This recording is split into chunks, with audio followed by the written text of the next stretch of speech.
be needed on that end? I know we provided sample data, but it's more of the output model, correct? Yes. Can you take us through what's needed here? Yeah, sure. So I talked with Sumita. I went through some of the business rules that she had sent, and it seems there are a couple of data that I'll be needing both from GDH and Discovery. So this data includes client portfolio, policy data, historical opportunity, quota data, eligibility, underwritten tool, and regulatory data. But I'm not sure which of these data will come from coordinator and which of the data I'm supposed to ask from client 360. Also, I'm not sure about the fields in those as well. I wrote basic prompt, I wrote some tools, and I wrote a basic agent with 3-step tools. I have considered some of the fields in there, but I would still need this clarification. In input, you will get the persona details and what type of opportunities that persona can have, right? So missing products opportunity is one of the type of the opportunities. There will be a fixed set of opportunities for each persona.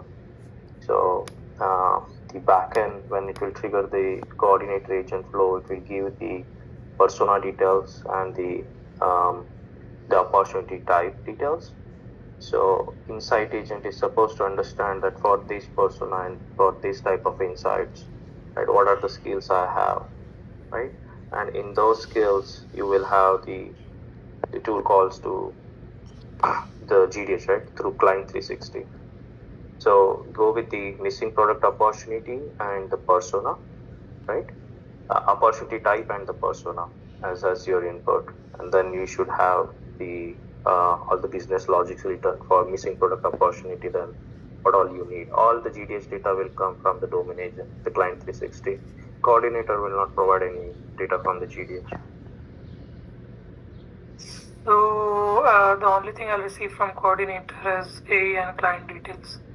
And rest of the thing I have to... Not even client details, right? The AE, the persona, and what type of opportunity needs to be generated. Missing product opportunity. So for missing product opportunity, there should be some logic, right? Okay, what all you need in the missing product opportunities? You need the client profile, you need to get their active product holdings, right? And then you need to, what else you need? Active product holdings, and then you need the, that, what are the products involved, the master list, right? And then you have to compare. Yeah, so basically apart from AE, I'll need to ask everything from client 360 itself. That's correct. Okay, and is it okay if I share my screen? I just wanted to... I have wrote some business rules, if it's okay. Give me a second.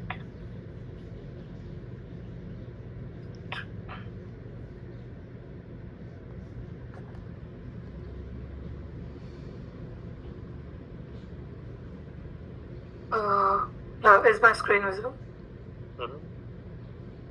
Okay, so if you see here, my current step is basically a 3-step action plan, where first step, I have not included the call for client 360 yet for getting the data.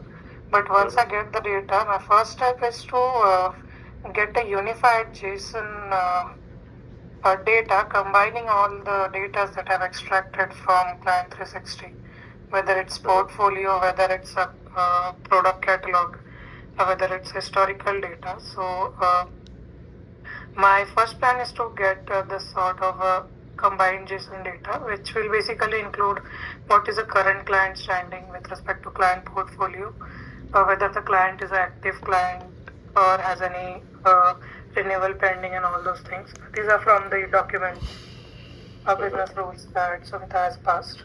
And then I will have a missing say that again for the client part. Say that again. What was that? Client part has one necessary condition that the client has to be a active or a pending renewal state.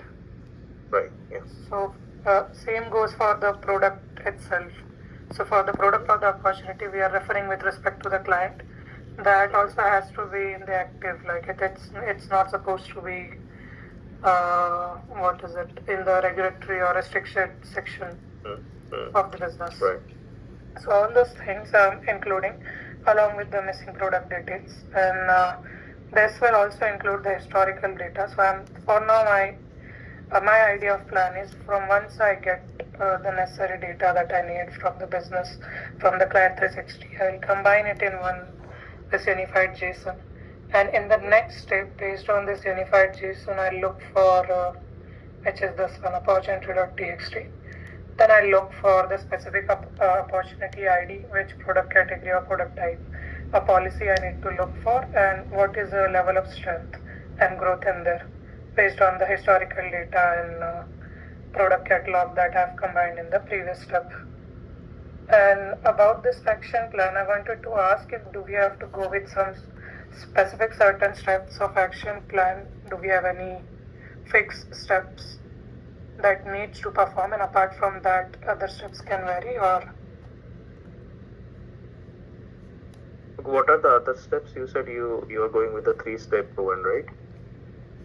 yeah, these are the 3 steps. So the first tool is basically combining the data, all the data that I might connect and get from Client 360. Second step is to get the opportunity list from the combined data that I have received based on the active client, active products, and the business opportunity. And there is also a variable I have considered where the competitor's product compared to where current how are we getting that competitor's product?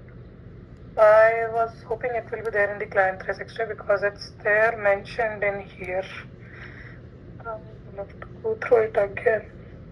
But it's somewhere in here, historical data. One of this. The historical data is for the same client if there are any opportunities created in the past, right, which we did not go through, something like that, right? That is the historical data for that client. But let's say this client 1, right, if they have four products and they are from particular industry like a manufacturing industry or service provider industry, the comparing against the competitors, it means that it's a competitor means some other provider what they have proposed or provided them or offered them. Is it that competitor? No, in the requirement, can you show me the requirement for competitor? I am trying to find that point. It's either from here or I just took it as a basic input that I might receive. It is not criteria.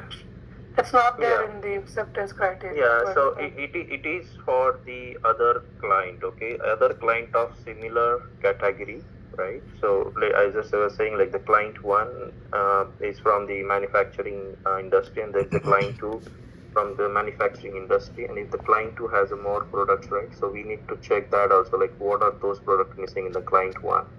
But in that case, what we don't have that business logic, right, to ask from GDX, like how many clients you will refer to, right? Yeah, it will be a long list. Go ahead. So those things we need to ask business or POs that how many clients I should refer to, right? And what is the criteria that if the competitors list is 100 or top 10, even if I have to consider, then what is the logic to consider which top 10, right? So those will be needed. You can put that as a question mark, that business rule for now, comparing against the competitors. Also for the product list, right, the extensive list is of 150 products. However, Salesforce has 50, let's say, and if the client has only 10, right, we are not supposed to give the all 40 as a missing product opportunity. So there is also business logic there. It's been discussed that it is there. So please ask that question, and when you're asking question, go to the query tracker and put the questions in